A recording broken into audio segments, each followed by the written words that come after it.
Assalamualaikum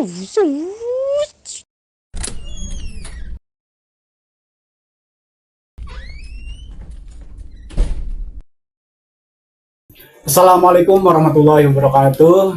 Waalaikumsalam warahmatullahi wabarakatuh. Kembali lagi di channel Kamar Kita Official. Untuk hari ini kita akan membahas apa itu checks dan apa itu DEX.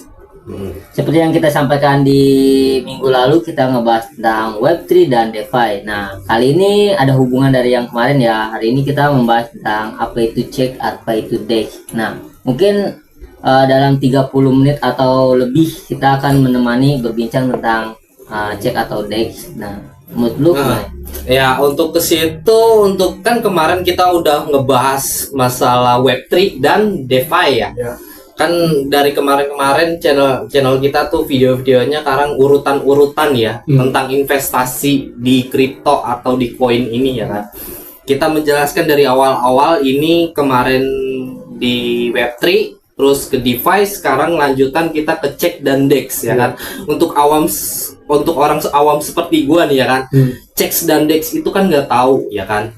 Untuk pengertian checks dan DEX itu apa sih, Rick? Untuk awam seperti gua, coba tolong terangkan. Oke, sekarang kita akan menjelaskan dulu tentang apa itu checks. Checks itu adalah centralized exchange. Itu dia posisinya centralized exchange dalam artian dia berpusat pada sesuatu perusahaan ataupun pihak ketiga. Itu adalah centralized exchange yang disebut, kita kenal pada umumnya sebagai checks. Ketika ada pembelian atau perdagangan, kita melalui pihak ketiga. Contohnya itu seperti satu di Indonesia itu ada Indodax. Itu sebagian dari checks. Terus ada juga Ajaib, itu bisa ya memang dikategorikan checks karena ada pihak ketiga di sana. Dan alhamdulillah sekarang kan sudah ada regulasinya tersendiri di Indonesia dan di negara-negara lain pun seperti itu. Dan ya mudah-mudahan nanti kalau misalkan memang sudah benar-benar terjalankan dengan sesuai kemauan para pelaku pasar, semoga saja akan ada penurunan dan semoga saja akan dihapuskan perpajakan di dunia kripto ini, gitu. Amin. Untuk kelebihan cek ini apa nih? Kelebihan dan kekurangan cek ini apa nih? Kalau menurut gua pribadi, pandangan secara umum, kelebihannya checks itu bisa bisa dimainkan oleh semua kalangan. Kayak semacam dia mempermudah jual beli antara kripto yang sudah ada sekarang. Kayak gitu sih. Itu adalah sebuah kelebihan yang mempermudah kita untuk membeli suatu aset kripto. Itu salah satunya. Itu salah satu kelebihannya, mempermudah. Berarti untuk cek ini mungkin relatif untuk para pengguna baru ini relatif untuk mudah dimengerti. Mudah dimengerti karena di cek itu kita tinggal daftar. Setelah daftar kita isi KYC dalam artian data pribadi kita itu disetorkan ke exchange tersebut. Nah, dari data pribadi kita itu posisinya disimpan di pihak orang ketiga ini, seperti itu.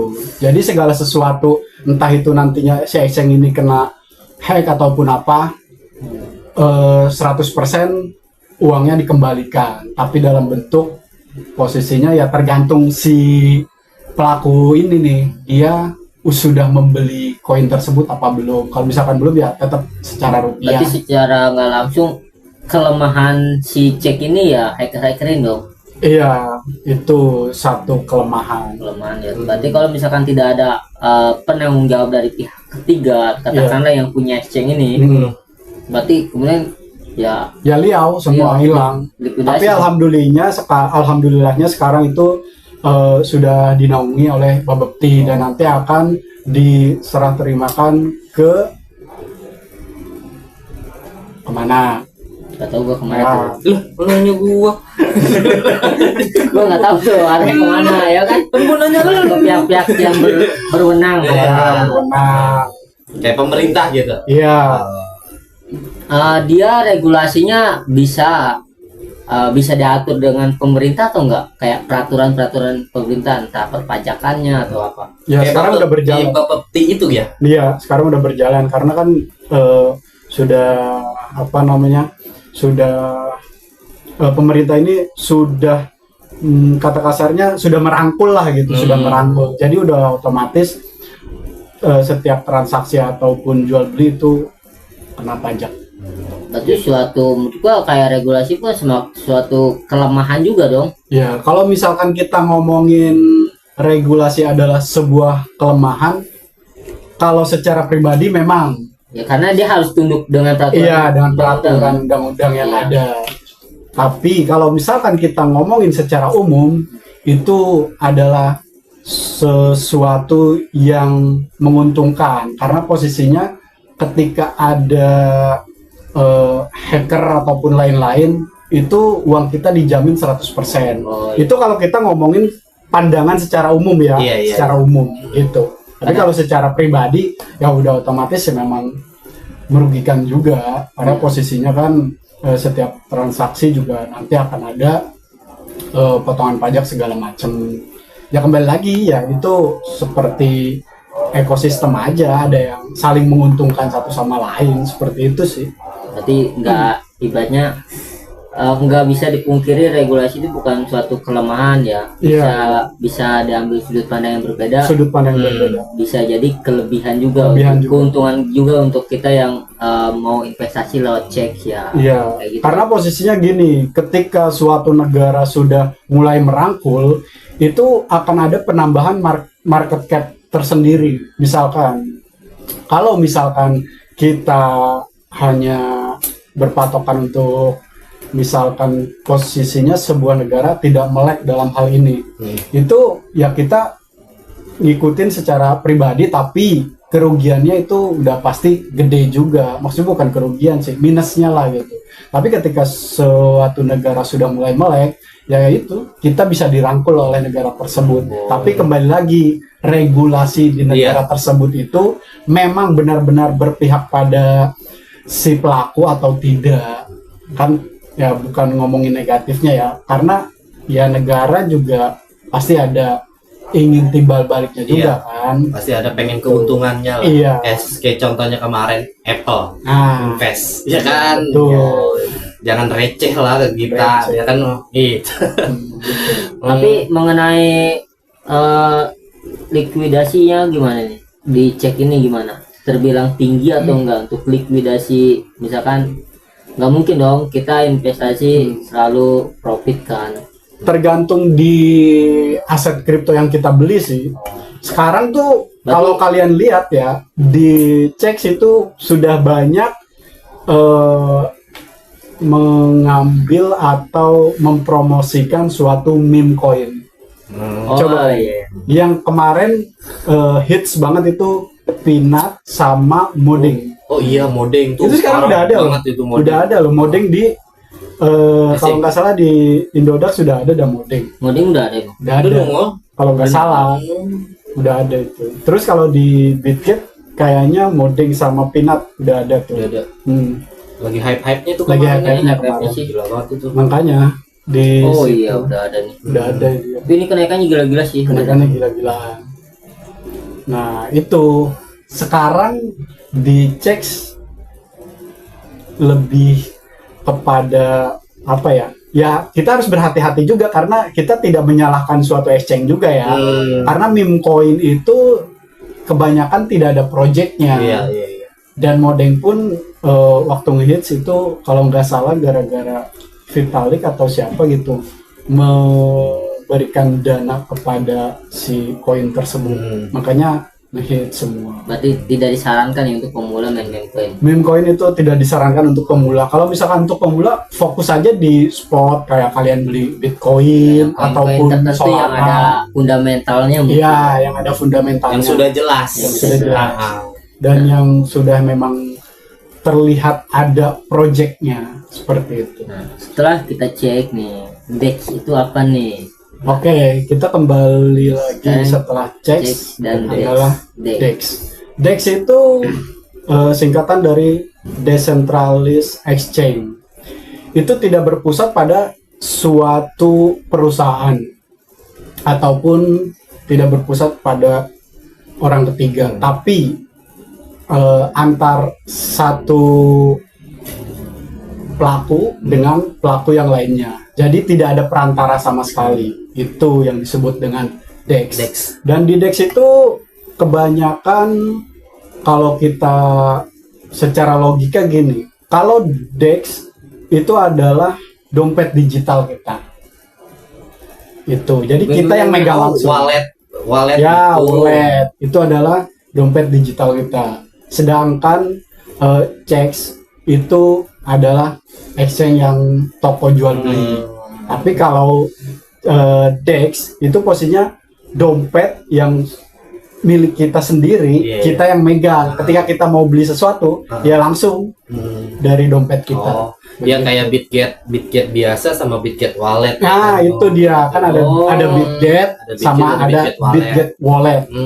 Nah, kalau Bitget Exchange itu ya kita membeli suatu koin, tapi kita harus kepada pihak ketiga, yaitu ya si Bitget ini. Gitu. Kalau Bitget wallet, kita nyimpen duit digital kita di sini dengan posisinya misalkan kita membeli suatu aset tertentu, misalkan lah Bitcoin lah yang pada ini aja. Kita beli Bitcoin. Ya udah, kita beli Bitcoin, kita punya Bitcoin nih, langsung posisinya ada di dompet kita. Bedanya itu doang. Tapi posisinya kalau DEX bisa juga kita berspekulasi di sana. Dalam kata lain apa spekulasinya apa? Spekulasi dalam artian kita di sana bisa membeli suatu meme coin yang baru listing Di walletnya. di wallet tersebut. Karena di wallet itu ada yang namanya peer-to-peer antar satu pelaku dan developer langsung. Kayak misalkan meme coin. Kita langsung bisa beli meme coin tanpa ada regulasi tertentu.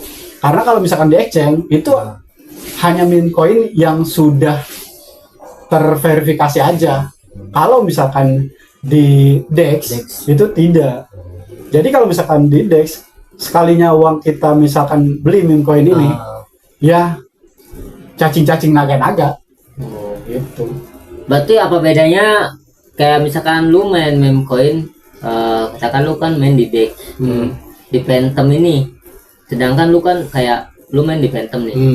Kita beli koin Solana dulu, kan jaringan Solana. Nah, lu main, ya kan? Tapi dari koinnya ini dari koin Solana kan? Betul. Nah, apa bedanya wallet ini sama Phantom ini? Sama aja, karena kan Phantom itu adalah wallet. Iya, Phantom wallet. Phantom kan wallet. Kan kalau yang Bitget wallet ini misalkan ya, yang gue tahu nih, ini karena gue masih meraba nih. Iya. Bitget wallet ini kan misalkan lu bisa main meme coin di Bitget wallet. Bisa. Iya kan? Sedangkan kalau di Phantom ini lu harus beli jaringannya tertentu. Misalkan di Ethereum, lu beli meme coin di jaringan Ethereum. Berarti lu harus beli Ethereumnya dulu. Baru bisa ke main spot di meme coin yang ada di jaringan. Nah, sedangkan di wallet Bitget wallet ini, apakah masih kita misalnya jaring Solana, kita harus beli Solana dulu apa? Oh, kita bisa langsung beli. Misal katakanlah Peanut atau Gam, modeng ini kan di jaring Solana nih. Kita, gue pengen beli langsung aja. Bisa tanpa harus beli Solananya dulu. Kembali lagi, ketika si koin modeng dan Peanut ini awalnya dia diluncurkan di jaringan Solana. Iya, benar. Ketika ada diluncurkan di jaringan yang lain, itu posisinya hanya nge-swap. Jadi di jaringan-jaringan tertentu, kalau misalkan si modeng ini di jaringan Solana, dia kan nge-hack nih, otomatis kan nantinya misalkan jaringan Coinbase. Nah, jaringan Coinbase ini posisinya toko, si toko dan si misalkan lu Dev nih, Dev yang punya si modeng, dia daftar ke si toko ini, bang, nih saya punya modeng, tolong pasarin dong di toko lu. Oh, jaringannya apa? Saya jaringannya Solana. Oh ya udah, ini kan gua tokonya Coinbase, jadi gua apa namanya, gua swap ya ke jaringan Coinbase. Lu oke nggak? Oh ya udah oke. Begitu, tapi dengan harga yang sudah ada gitu. Jadi misalkan nih si modeng ini di jaringan Solana awalnya 0,01, ketika masuk ke sini misalkan posisinya nih 0,01, dia udah naik nih di jaringan Solana 0,5. Dia begini dari tadi 0,5. Otomatis kan masuk ke si Coinbase dengan harga yang sudah ada gitu. Jadi jadi posisinya menyesuaikan harganya gitu. Bedanya itu jaringannya saja gitu. Ya kan, tapi gua kadang sedikit bingung juga kayak mungkin ini untuk orang-orang yang baru mau terjun ya, masuk gue juga sih. Kayak gue mau main di Memcoin nih jaringan Solana, tapi lu harus beli koin Solananya dulu baru bisa main kayak gitu. Nah, sedangkan kayak lu bisa main di Bitget Wallet yang udah ada misalkan koin tertentu ya. Kan setahu gua karena gua pakainya Bitget Wallet kan, dan spot kayak gua nggak usah perlu gua main di koin ini, gua langsung koin ini aja ya kan. Nggak perlu gua beli koin Solana dulu baru kesini. Ya, gua nggak perlu beli Ethereum dulu baru main di sini. Enggak. Nah, itu bedanya DEX. DEX itu menyesuaikan dengan jaringan. Jadi karena peer to peer, jadi posisinya ketika ada koin baru yang listing, nah si koin ini di jaringan apa? Jadi kita harus membeli koin yang sesuai dengan jaringannya tersebut. Karena posisinya kan kita tidak ada pihak ketiga. Sedangkan kalau misalkan di CEX, dia menyederhanakan ketika mau beli koin meme, tapi kan posisinya market cap-nya udah tinggi. Ya udah, dia menyederhanakan. Lu punya duit mau beli koin ini, udah langsung otomatis. Itu yang disebut mempermudah. Kalau misalkan kita main di DEX ya gitu, memang sulit, tapi posisinya tidak ada hal yang sulit ketika kita mau belajar. Seperti itu. Sekarang gini, ketika si meme coin ini pertama kali listing, sekarang itu kebanyakan meme coin itu adanya di jaringan Solana. Jadi kalau misalkan yang lagi nge-hype lah gitu, posisinya kebanyakan di jaringan Solana, tapi ada juga di jaringan Sui. Ada juga di jaringan Sui. Coinbase juga ada. Ya tergantung devnya. Karena kan gini, kalau misalkan mungkin ada gue perwakilan dari netizen yang mau bertanya. Katakanlah kita mau beli di jaringan Solana, karena Solana sekarang harga koinnya kan udah hampir mencapai 4 juta kan. Nah, sedangkan kita dengan modal minim kan nggak bisa, kita harus beli minimal kayak berapa persennya lah koin Solana baru bisa swipe gitu kan. Nah, mungkin itu tingkat kesulitan untuk kita mau main dengan modal minim mungkin ya, dibanding kita main mungkin gua udah punya wallet ya kan. Main aja wallet jelas gitu ya. Main wallet misalkan Coinkeeper atau di ini kan udah ada ya kan. Jadi kayak kalau misalkan di wallet yang udah ada Bitget walletnya itu, ya udah kita main di itu, main spot itu kan modal ibaratnya katakanlah 500.000 aja kita udah bisa main kan. Sedangkan di Giant Solana 500.000 kan kita belum gas fee-nya kan, belum biaya fee-nya itu. Nanti gimana nih untuk mempermudah kita nih? Sekarang gini, Karena gue nggak tahu nih hitung-hitungannya gimana, itu nggak ngerti gua. Sekarang gini, ketika suatu aset yang kita bidik itu akan menjadi naga, ya kita harus ambil resikonya. Tapi ketika kita hanya berpikir untuk investasi, ya udah main di spot aja.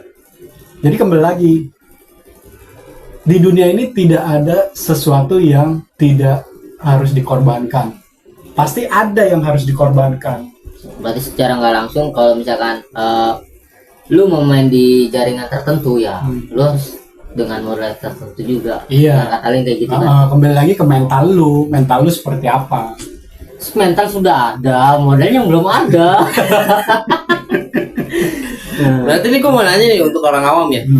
Kan Awam mulu. Iya. Ini makanya gue ngerti makanya. Berarti exchange itu Bitget atau CEX ya kan? DEX itu Bitget wallet ya kan? Ya kan?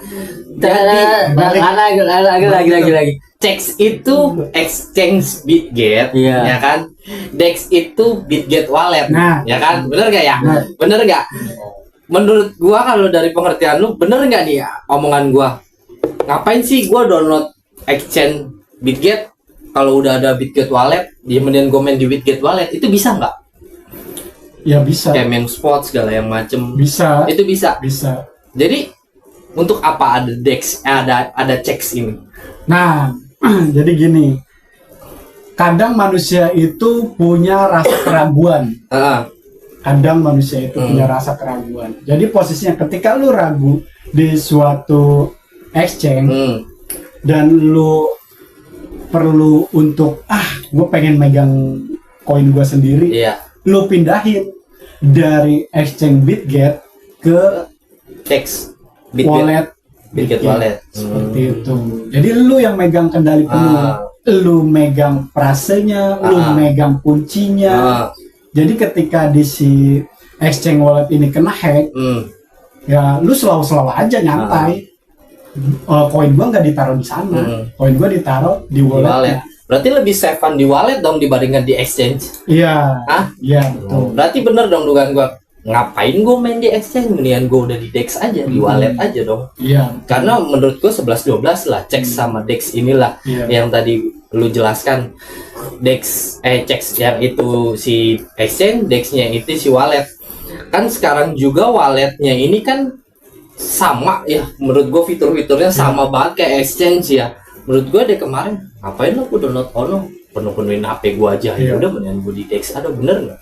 Bener. Gitu kan? Terus keunggulannya juga di situ. Tapi kan itu suatu keunggulan. Tapi kan menurut gua kayak gini, kalau misalkan yang tadi ini ya, kalau misalnya main di CEX, lu kan ada perlindungan dari pihak ketiga. Kalau nggak katakanlah ada asuransi kan, ketika ada hack. Ya kita ngomongin dalam negeri ya. Kalau misalkan tadi ngomongin Bitget itu di luar negeri. Iya, luar negeri. Jadi kalau misalkan masuk ke Indodax deh ini ya. Jadi terbagi dua nih, cek terbagi ini. dua. Lokal dan naturalisasi. Nah ini soalnya kalau kita sebenarnya gue pengen masuk ke situ nih ya terus. Soalnya kalau ngomongin dua negara itu ataupun lebih dari beda negara itu regulasinya beda-beda. Di dalam negeri itu kan setahu gue ya, kalau misalkan memang udah ada ya share aja ke kita. Di dalam negeri udah ada apa belum nih wallet DEX-nya ini, ya kan si DEX-nya ini. Udah ada apa belum? Tapi kan belum tahu soalnya. Ya setahu kita kan baru pada CEX doang ya, kayak Indodax, kayak Aladdin, kayak yang lain ya kan. Tapi DEX-nya ini nggak ada. Secara langsung kalau misalkan bukan lokal ya, katakanlah exchange luar ya, itu nggak menjamin ya ke apa ya maksudnya keamanan, feedback baliknya. Kalau misalkan ngomongin misalkan ngomongin yang luar ya, kalau misalkan kita mainnya di CEX itu kan posisinya kita belum tahu regulasinya. Iya. Oke, misalkan kita udah tahu regulasinya, apakah berlaku untuk orang luar? Itu sih yang tanda tanya Iya. gua. Tapi kalau misalkan kita main di Dex-nya, misalkan kita simpan di Dex-nya, itu udah otomatis kendali penuhnya ada di kita. Jadi kita aman walaupun walaupun naruh aset kita di Dex luar itu aman karena kendali penuhnya ada di kita. Tapi kalau misalkan kita main naruh aset kita di checks, beli di checks, itu gua kurang tahu sih. Berarti kalau keterangan kayak gitu, checks dan Dex ini berarti lebih dulu checks daripada Dex. Berarti checks dulu baru Dex. Iya, betul. Berarti Dex ini keluarnya setelah setelah checks. Ya, kalau misalkan Ibaratnya ya kalau revolusinya misalkan, dari checks lah gitu ya Dex ini ya. Mungkin kalau kayak gitu misalkan kan. ke arah sana sih, gua belum tahu juga. Yang gua tahu apa ya? Lu tahu MetaMask nggak? MetaMask itu kan wallet. Nah, setahu gue ini MetaMask kayaknya paling lama. Apakah sebelum MetaMask sudah ada Dia baru checks atau belum, itu gue nggak tahu sih. Ya setahu gue sih harusnya sih wallet duluan yang ada. ya. Oh, berarti Dex dulu dong. Iya, harusnya ya. Oh, harusnya Dex dulu baru checks gitu. Tapi untuk apa kalau menurut lu, kalau misalkan Dex dulu baru cek, buat apa dia bikin Dex? Buat apa dia bikin checks kalau udah ada Dex? Kan di Dex-nya ini kan kita udah keseluruhan. Kita udah secara penuh lah kendali kita gitu. Dia ngapain ngeluarin Dex? Dia ngapain ngeluarin checks? Kembali lagi di suatu negara. Gitu ya. Kan tadinya kan kita hanya Apa mungkin si checks-nya ini memudahkan untuk kita bermain koin atau gimana? Untuk awalnya itu setahu gua itu datangnya blockchain itu agar supaya kita memegang kendali penuh aset kita pribadi. Iya. Itu setahu gua. Karena kan posisinya kalau misalkan ada orang ketiga, kita kan ya ragu kan. Iya. Nah, hadirnya checks ini karena suatu negara sudah mulai melek dan ingin mempermudah semua pelaku pasar untuk terjun. Makanya dibuatlah checks agar mempermudah orang-orang awam seperti itu. Itu sih yang Gitu. nangkep di otak gua. Berarti pengertian checks ini lebih mudah dibandingkan Dex gitu. Apa pengertian Dex itu lebih mudah dibandingkan checks? Lebih kebalikannya sih, Apa lebih kebalikannya? Kebalikannya dia saling apa ya? Kalau ibaratnya kayak ini feedback apa? Ya kalau menurut gua gini, Gimana? checks itu untuk mempermudah orang-orang awam untuk memperinvestasikan uang dia membeli suatu koin. Kalau misalkan Dex itu untuk memegang kendali penuh aset dia pribadi dan bisa juga untuk berspekulasi di dalamnya. Kalau misalkan untung ruginya, ya itu lu yang ambil, yang tanggung resikonya. Tapi kalau checks, misalkan lu beli satu aset koin, kena hack atau apa, itu sudah ada backingan yaitu negara atau regulasinya. Gitu. Seperti itu. Iya. Gue bisa nangkepnya kayak gini sih. Kalau lu mau main di Dex, misalkan lu kalau main di cek, mungkin keuntungan cek lebih baik yang lokal karena kita udah ada asuransi tertentu, penanggung jawab tertentu untuk mengamankan aset kita. Iya. Tapi untuk di Dex, ibaratnya kayak lu main ya wallet luar, kayak Bitcoin, ya lebih aman di wallet gitu di Dex karena sejatinya ya untuk meretas ataupun kemungkinan kecil ya karena mungkin keamanannya lebih tinggi ya di internasional kita mengasih keamanan tertentu pada wallet kita kayak gitu sih. Terus balik lagi dari kan tadi internasional dan lokal nih, gue pengen masuk ke lokal untuk Dex dan checks. Kan kalau untuk checks nih ini kan kita udah ada ya kan, seperti Indodax segala yang macem ya kan, kalau pintu segala yang macem. Sekarang di Dex-nya ini kan kemarin lu bilang Indonesia tuh udah melek ya kan udah Ya. melek. Tapi apakah bakal nanti ada DEX untuk lokal di dalam negeri ini? Bakal ada nggak nanti? Kan tadi lu ngomong nggak tahu ya, gua nggak tahu kan bakal ada atau nggak ada kan. Mungkin kalau ada ya mungkin viewers bisa kasih tahu ke kita ya. Tapi kan kalau kita nih belum tahu ya kan DEX dalam negeri itu apa. Mungkin kalau menurut lu ini bakal ada nggak di dalam negeri ini DEX ini? Sedangkan di internasional nih kan yang kita tahu yang tadi kita omong, mungkin gue juga ya gue lebih baik main DEX daripada di CEX ya kan gitu. Tapi kalau di lokal mungkinan nggak untuk ada ini DEX-nya ini di dalam negeri? Kalau menurut gue sih harusnya ada dan memang wajib ada, karena posisinya sekarang kebanyakan kebanyakan itu orang Asia main di DEX ya, Kebanyakan itu kan? yang resikonya amat sangat tinggi. Ya.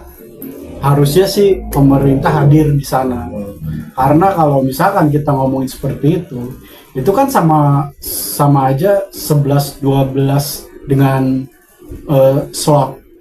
Tapi kalau betul. misalkan slot itu kan sistemnya sudah ada yang mengatur. Iya. Sebenarnya gue mau ngarahnya ke situ nih. Nah, Terus. Itu kan sudah ada yang mengatur. Ya tahu sendiri lah gimana slot. Tapi kalau di DEX itu kita menggunakan pengetahuan kita dan kita riset untuk semua koin yang akan kita beli. Ya oke lah, cacing-cacing naga-naga. Tapi kalau lu asal beli, ya bakal jadi cacing semua. Mana ada jadi naga? Ada Nah, itu dia. cacing yang bermetaposis.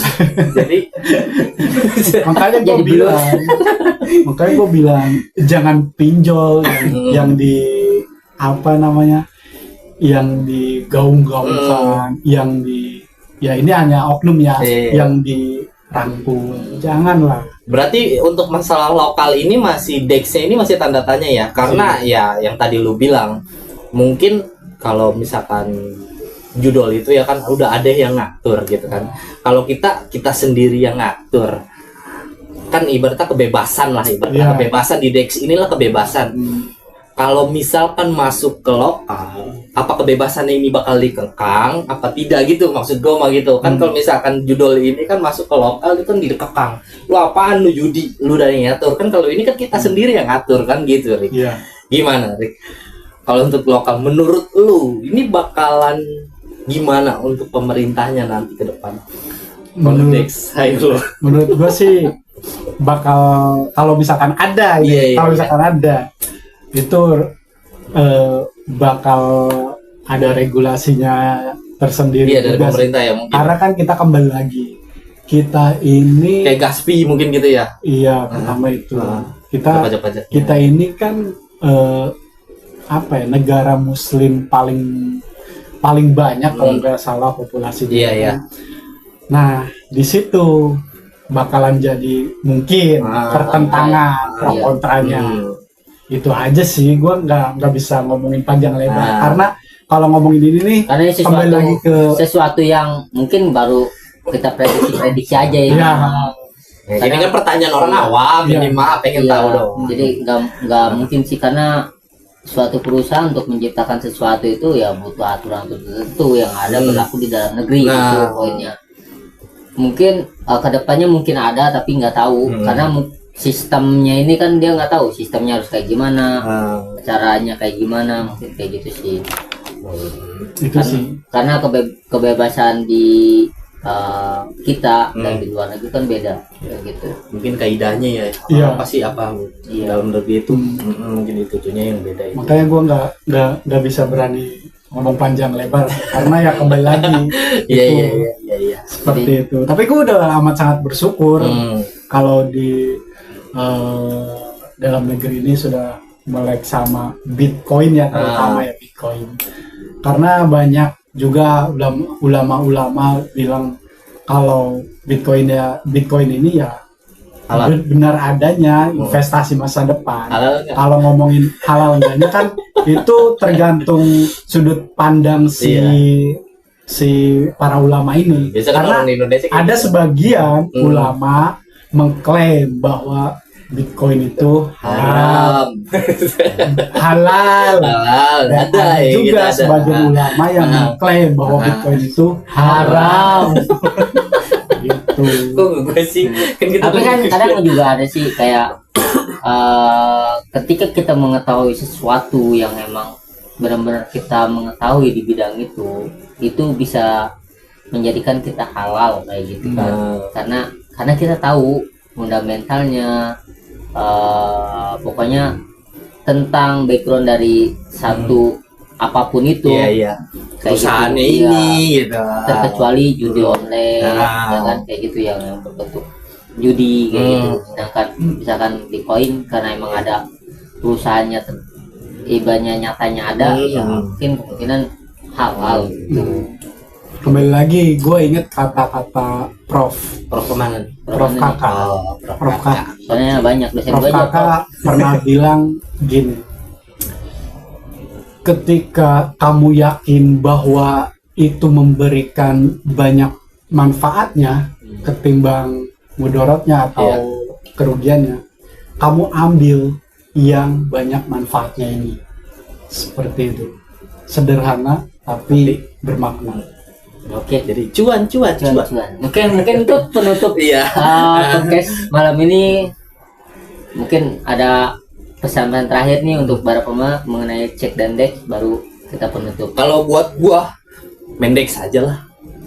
Oh gak ribet, ngapain cek sih, udah langsung dex aja. Lu punya kendali penuh kok gitu. Udah intinya di situ gua, kalau gua ya gitu. Kalau buat Erik, Kalau buat saya tetap investasikan danamu pada Bitcoin. Cukup. Oke. Nah, kalau dari Prof Kiki, kalau untuk kalian tuh terserah sih menurut gua, bebas-bebas aja. Yang penting kalian mengetahui dulu buat blockchainnya, apa ibaratnya yang dikerjakan, fundamentalnya semuanya, baru kalian terjun. Ketika kalian sudah mengetahui semua, ketika kalian amit-amit kalian misalkan loss ataupun profit, itu kalian menikmati, karena seburuk-buruknya orang yang tidak pernah mencoba. Oke, salam. nggak apa-apa jatuh nanti Iya. lagi kok. Oke, sekian dari kita. Terima kasih udah menonton. Jangan lupa like dan subscribe jika menyukainya. Kalau bisa share ke teman-teman lah. Kalau materi kita bermanfaat apa ya. Oke, sekian dari kita. Terima kasih. Wassalamualaikum warahmatullahi wabarakatuh. Bye. Salam investasi.